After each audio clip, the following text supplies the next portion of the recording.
इस वक्त देश में जो लाखों की संख्या में, जो करोड़ों की संख्या में जो योग्य युवा अभ्यर्थी हैं, उसकी जो नज़र होती है वो इस हर वक्त जो नज़र होती है वो बिहार लोक सेवा आयोग पर होती है, क्योंकि बिहार लोक सेवा आयोग की तरफ से जो है लगातार वैकेंसी जो है वो हज़ारों की संख्या में निकाली जा रही है।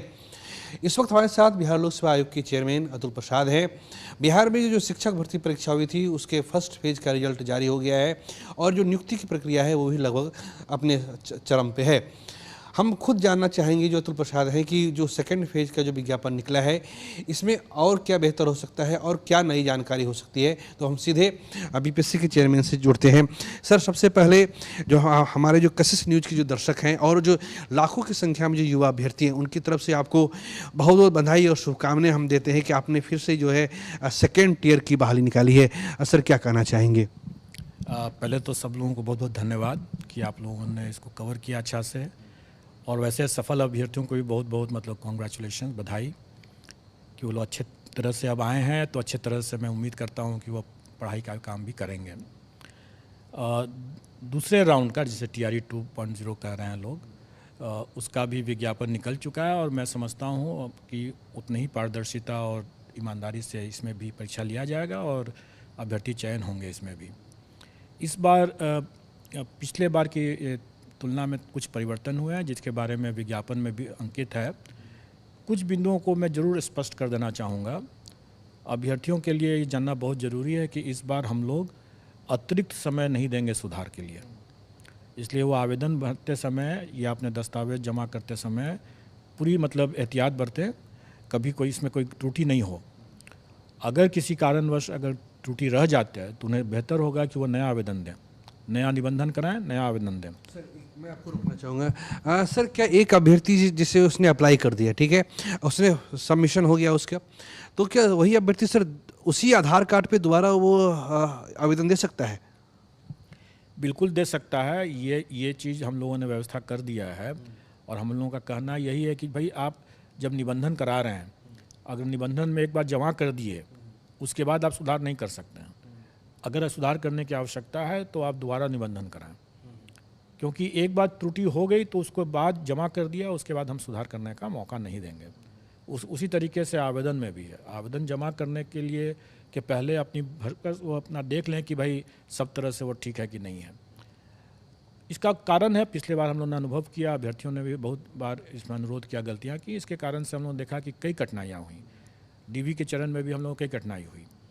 इसलिए हम लोग इस बार बहुत सतर्क हैं और इस बार हम चाहते हैं, अभ्यर्थी भी अनुभवी हैं तो हम अपेक्षा भी करते हैं कि वो भी ज़्यादा सतर्क रहेंगे। इस बार कोई दूसरे साइबर कैफ़े या किसी और स्तर से कोई गलती हो जाए तो वो गलती उनकी मानी ही जाएगी और उसके लिए उनको खामियाजा भी भुगतना पड़ सकता है। इसलिए सतर्कतापूर्वक अपना भरें, सही तरीके से हो जाएगा। फिर सर, कई अभ्यर्थियों के सवाल ये आ रहे थे कि जैसे 6 to 8 में है, किसी का सोशल साइंस पे उसने ग्रेजुएशन में हिंदी भी रखा है और अंग्रेजी भी रखा है, तो क्या सर वो जो अप्लाई करने के टाइम में क्या सर वो हिंदी सब्जेक्ट भी दे सकता है, अंग्रेजी सब्जेक्ट भी दे सकता है, या फिर वो 6 to 8 के लिए 2 अलग अलग फॉर्म भर सकता है क्या? और इसी से जुड़ा एक सवाल ये है क्या उनकी परीक्षा वो एक दिन में होगी या अलग अलग होगी, ये क्या होगा सर? देखिए, पिछले बार भी TRE 1 में भी ये शर्त था कि जिस विषय में STET किए हैं उसी विषय में वो परीक्षा दे सकते हैं। अगर उसने 2 विषय में अगर STET कर भी रखा है तो उसमें से किसी एक को चुनना होगा उनको। वही शर्त इस बार भी है। लेकिन भाषा में एक को ही देना पड़ेगा। हाँ, अगर उसने दोनों में कर रखा है, जैसे अमूमन ऐसा नहीं हुआ होगा, लेकिन मान लीजिए अगर ऐसा कोई कर लिया होगा तो उसको एक ही में चुनना होगा उसे। लेकिन इसमें थोड़ा सा एक इशू है, वो ये है कि कल्याण विभाग की भी कुछ वैकेंसी है, लगभग 1000 टोटल है। वो भी इसमें इस परीक्षा में सम्मिलित है। उसमें दो पेपर ऐसे हैं जो कि शिक्षा विभाग की वैकेंसी से मिलता जुलता है लेकिन उसके बावजूद भिन्न भी है। वो एक है भाषा और दूसरा है संगीत कला। शिक्षा विभाग में जैसे आपने भाषा के बारे में पूछा तो उसमें भाषा के लिए अलग अलग भाषा है, जबकि कल्याण विभाग में भाषा करके एक ही वैकेंसी है, एक ही पद, एक ही कैटेगरी ऑफ वैकेंसी है, और उसमें हिंदी भी हो सकता है, उसमें इंग्लिश भी हो सकता है। स्वाभाविक है कि उसमें दोनों हमें, अगर हम लोग क्रिकेट की भाषा में समझें तो उसमें थोड़ा ऑलराउंडर की ज़रूरत है। वही स्थिति संगीत ऑब्लिक कला है। जबकि शिक्षा विभाग में उसके लिए अलग अलग बना हुआ है। म्यूज़िक के लिए अलग है, ललित कला के लिए अलग है, नृत्य के लिए अलग है, मतलब अलग अलग उसमें है। जबकि कल्याण में उसको एक ही करके इंटीग्रेटेड करके एक ही माना गया है, मतलब फिर से वही ऑलराउंडर वाले कंसेप्ट पर है। स्वाभाविक है कि इसमें जो अभ्यर्थी दोनों में देना चाहेंगे, मतलब शिक्षा विभाग में भी मान लीजिए अंग्रेजी में देना चाहें और कल्याण के भाषा में देना चाहें तो दे सकते हैं। और इसके लिए हमको भाषा जो कल्याण की जो भाषा पेपर होगा और कल्याण विभाग का जो संगीत और कला का जो पेपर होगा वो हमको अलग से लेना पड़ेगा, क्योंकि एक ही अभ्यर्थी शिक्षा विभाग का भी दे सकते हैं और फिर इसका भी दे सकते हैं, इसलिए हमें अलग अलग करना पड़ेगा इसको। सर एक सवाल ये है कि बीपीएससी ने के पास सर जो आपने जो एग्जामिनेशन कैलेंडर जारी किया था, जो शिक्षक भर्ती परीक्षा है सर, इसके साथ और भी कई लंबित परीक्षाएं हैं सर, हजारों की संख्या में एप्लीकेंट हैं, वे वेट कर रहे हैं कि क्या विभाग के पास केवल शिक्षा विभाग ही रह गया है कि आयोग के पास कुछ और भी तो विभाग हैं सर, उसका रिजल्ट कब तक आएगा सर? इस सवाल का जवाब लोग जानना चाह रहे हैं। आपके प्रश्न बिल्कुल सही हैं और इसी कारण से हम लोगों ने पिछले बार भी ये स्पष्ट किया था कि जो सप्लीमेंट्री रिज़ल्ट TRE 1 में लोग जो मांग रहे हैं, एक तो हमें उसका डेटा नहीं आया है। जब वैकेंसी हमारे पास पता चलेगा कि कितने ड्रॉप आउट्स हैं, कितने डिस्क्वालीफाइड हुए हैं, तभी हम सप्लीमेंट्री आंकड़ा हमें पता चलेगा कि कितने देने हैं। तो उसका रिज़ल्ट हमारी प्रायोरिटी में थोड़ा पीछे जाएगा। उसके पहले जो आपने अभी प्रश्न किया कि कई ऐसी महत्वपूर्ण परीक्षाएं हैं, जैसे हमारे असिस्टेंट इंजीनियर की परीक्षाएं हैं, उसका फाइनल रिज़ल्ट देना है, हमें APO के है, हमारे AAO का है, कई ऐसे और भी हैं जो आप जैसे अभी 69th PT का है रिज़ल्ट, उसके साथ CDPO का भी उसी में लगा हुआ है। उसके अलावा हमारे 68th का मेंस का रिज़ल्ट भी है। APO का अभी हम लोगों ने इंटरव्यू भी कंप्लीट करा लिया है, लेकिन अभी उसका रिज़ल्ट ही बनाना है। उसमें कुछ हमें मेडिकल कराने हैं दिव्यांगजनों का। तो इन सब को लेकर देखा जाए तो अभी हमारे कई ऐसे मामले हैं जो काफ़ी परिपक्व हो चुके हैं, मैच्योर्ड हो चुके हैं, उनका हमें परीक्षा फल निकालना है। TRE 1 के वर्क प्रेशर के कारण से कार्य बोझ बहुत ज़्यादा था उसमें, इसके कारण से वो रुक गया। तो अब चूँकि TRE 1 का कार्य बोझ कम हुआ है, तो TRE 2 के कार्य बोझ आने के पहले हमारा प्रयास रहेगा कि हम जितने लंबित मामले हैं यथासंभव हम उनको चरणबद्ध तरीके से निकालते जाएं उसका परीक्षाफल। सर ये जो सप्लीमेंट्री रिजल्ट की जो बात हो रही है सर, आखिर अभ्यर्थी जानना चाहते हैं सर कि ये आप कब तक दे पाएंगे? मैं जानता हूं सर कि आपके पास और अन्य विभाग हैं जिनके परीक्षा आपने ली है, वो सर सप्लीमेंट्री रिजल्ट का सर कब तक आ पाएगा? कोई सर समय सीमा तो होगी? देखिए, सप्लीमेंट्री रिजल्ट सबसे पहले तो निर्भर करेगा कि शिक्षा विभाग जो अपना प्रतिवेदन दे वो हमें बताएगी कि कितने अभ्यर्थी ड्रॉप आउट्स हुए हैं। मतलब ड्रॉप आउट्स का मतलब ये होगा जो मल्टीपल रिजल्ट्स वाले कितने अभ्यर्थी हैं जो एक ही जॉब करेंगे, दूसरा जॉब खाली करेंगे, तो इसलिए वो ड्रॉप आउट्स हो गए। उसके अलावा DV में भी कुछ लोग असफल भी होंगे, कुछ लोग उसमें भी अनुपस्थित रहेंगे। मैं थोड़ा सर, स्कूल क्या शिक्षा विभाग से कोई बैठक हो गई क्या? बीच में ये सुनने में आया था कि शायद शिक्षा विभाग और आप में बैठक हो गई है सप्लीमेंट्री रिजल्ट को जारी करने को लेकर, कोई वार्ता हुई है कि कब तक ये करना है? शिक्षा विभाग से हमारी लगातार बैठक होती रहती है। जब से हम लोगों ने परीक्षा फल घोषित किया उसके बाद हमारी 2 बैठकें भी हो चुकी हैं उनके साथ। वो हमारी हमेशा बैठक होती रहेगी, तभी तो हम आगे काम कर सकेंगे। TRE 1 से भी संबंधित, TRE 2 से भी संबंधित सभी बैठकें हमारी होते रहती हैं। हमें जब तक वो आंकड़े नहीं आएंगे तब तक स्वाभाविक है कि मैं उस पर कोई भी प्रतिक्रिया या कोई भी समय सीमा नहीं दे सकता हूँ। लेकिन मैं इतना ज़रूर करूँगा कि जब आंकड़े आ जाएंगे तो भी हमारे प्रायोरिटी में, चूँकि जैसा मैंने बतलाया कि हमारे कई महत्वपूर्ण परीक्षाएं उसका परीक्षाफल अभी लंबित है, हमारी प्रायोरिटी में अभी वो ऊपर रहेगा। और TRE 1 का सप्लीमेंट्री जो रिज़ल्ट जो होगा वो थोड़ा वेट करना होगा। सर एक सवाल ये है कि जो सर ये परीक्षा सर अभी इसका रिजल्ट आया था, जो सेकेंड फेज की जो आपने बहाली ली है सर, ये आपने 25 नवंबर तक आवेदन का आपने समय दिया है। इसी बीच सर दिवाली भी है, छठ भी है, एक महत्वपूर्ण सर छठ पूजा है।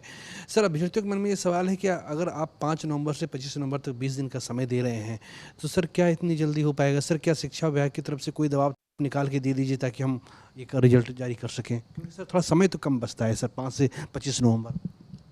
देखिए, शिक्षा विभाग से ऐसा कोई दबाव नहीं है।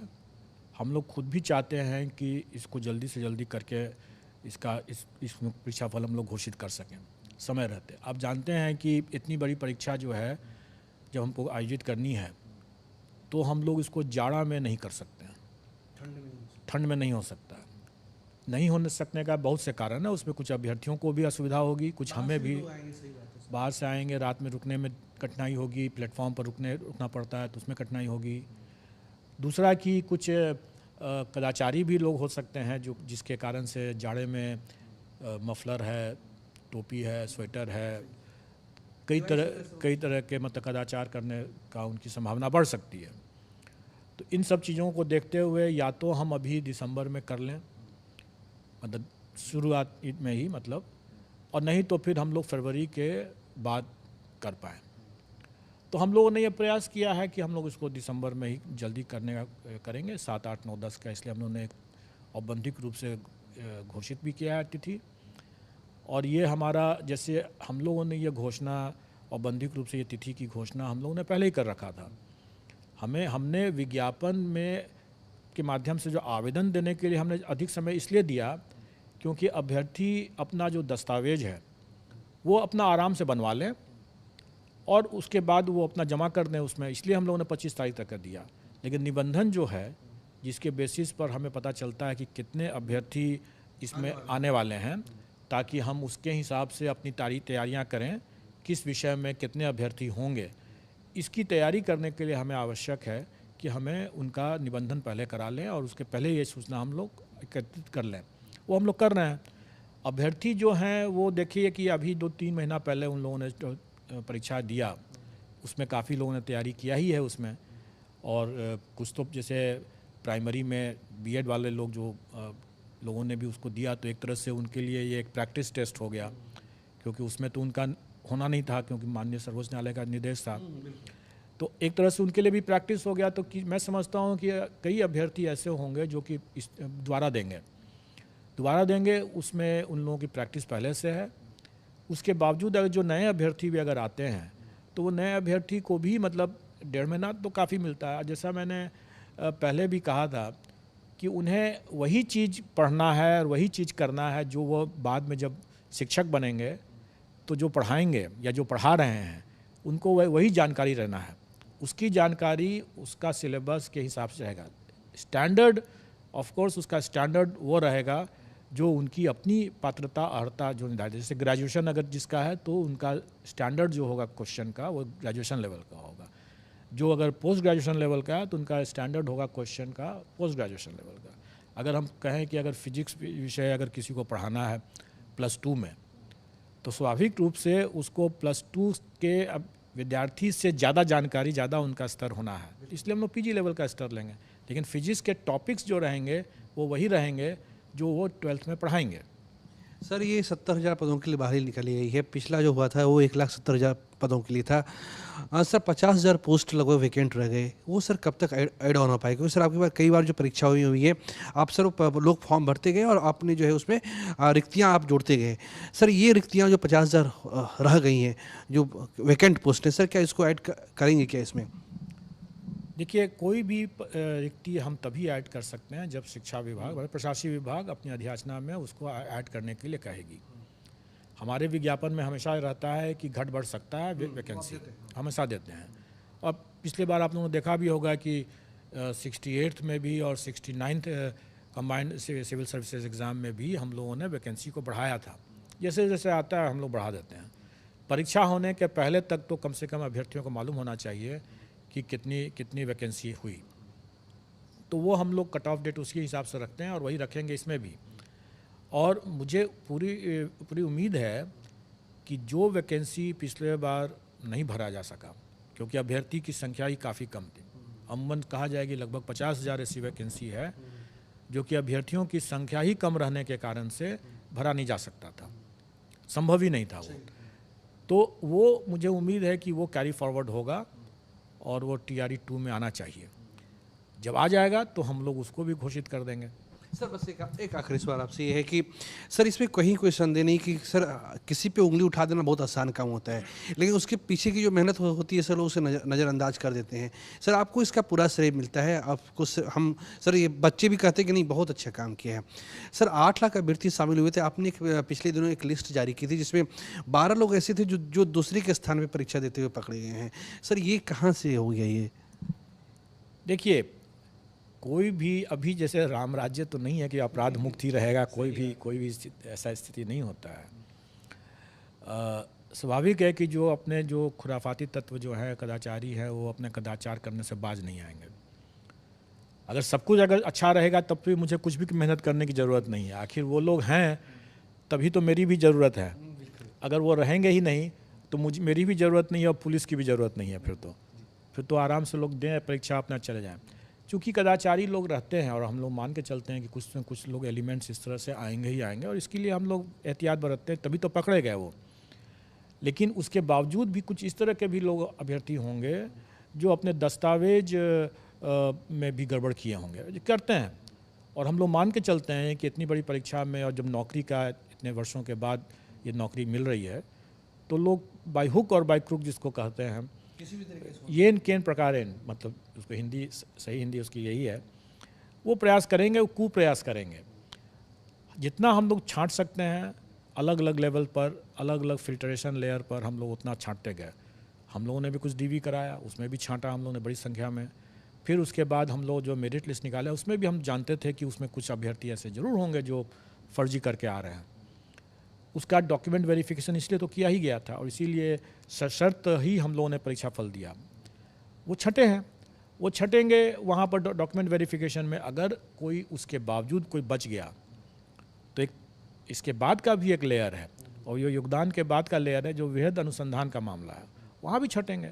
जब भी अभी तो हम लोगों ने ऐसी व्यवस्था कर रखा है कि हम अपना अभ्यर्थियों का जो डॉसियर जो होता है वो हम सॉफ्ट कॉपी देते हैं, सॉफ्ट कॉपी डिजिटली साइन करके देते हैं। ये परिपाटी हम लोगों ने पिछले 6-7 महीने 8 महीने से स्टार्ट कर दिया है। तो इसका उद्देश्य ये था कि जो हम सॉफ्ट कॉपी डिजिटली साइन करके देंगे, एक तो वो प्रॉपर होगा, दूसरा कि उसमें सबसे बड़ी बात यह है कि हम लोग बायोमेट्रिक डेटा जो हम लोग कलेक्ट करते हैं वो हम देंगे। वो सॉफ्ट ही कॉपी में ही दिया जा सकता है, उसका तो कोई हार्ड कॉपी हो नहीं सकता है। तो वो सॉफ्ट कॉपी में जब बायोमेट्रिक डेटा देते हैं तो कोई भी सफल अभ्यर्थी अगर योगदान करके नौकरी भी कर रहे हैं, अब ये हो सकता है ना कि राम कुमार ने सारी परीक्षा दिया, सारा डॉक्यूमेंट वेरिफिकेशन राम कुमार ने किया, और श्याम कुमार नौकरी पर करने के लिए पहुंच जाए, ये बिल्कुल संभव है। और ऐसी संभावना को ही ध्यान में रख करके ही हम लोगों ने जो डॉसियर जो है वो सॉफ्ट कॉपी में भेजना शुरू किया सॉफ्ट कॉपी में, जिसमें कि हम उसका बायोमेट्रिक डिटेल्स भी देंगे। कहने का मतलब ये हुआ कि जो अभ्यर्थी सफल होने के बाद नौकरी कर रहे हैं, उनका अटेंडेंस के समय में, मान लीजिए 1 महीना 2 महीना 3 महीना के बाद भी कभी भी अगर उनका बायोमेट्रिक से मिलान किया जाएगा तो पता चलेगा कि ये तो फर्जी आदमी काम कर रहा है, तो उस पर भी कार्रवाई हो जाएगी। धन्यवाद।